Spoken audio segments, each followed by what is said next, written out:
আমি বোনের বড় ভাই। আর আইসা হচ্ছে 4 তারিখে সন্ধ্যার সময়, সন্ধ্যা 6টার দিকে আর আইসা। আর এই যে আজকে এই যে খানিক আগে হলো। কিভাবে এই জায়গা খোঁজ পাইছেন কিভাবে? জি, এই জায়গা কিভাবে প্রথম দেখছে কে?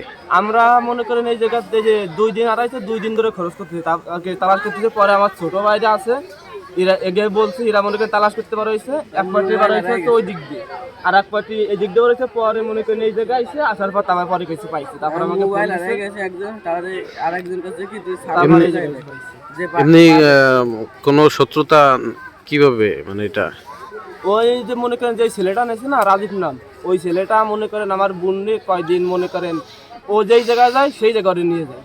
আর এইটা মনে করেন আমরা ভালোটাই করি না, কিছু নাকি আমাকে মনে করেন গ্রামে আমাকে কোনো শত্রু নাই।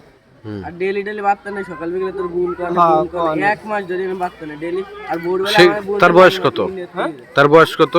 আমার বোনের বয়স হলো 7 বছর। না ইয়ার ওর ওর বয়স মনে করেন 25-30। ও কয়জনে ইয়ে করছে? ওরা করছিল 3 জনে। 3 জনে। জি, 3 জনে আইনি রাতে আছে। ওরা কোনো স্বীকারোক্তি দিচ্ছে? স্বীকারোক্তি এটা এখন বলতে পারবো না, ওনাদের দ্বারা বার্তা নিয়ে যাইতে হবে।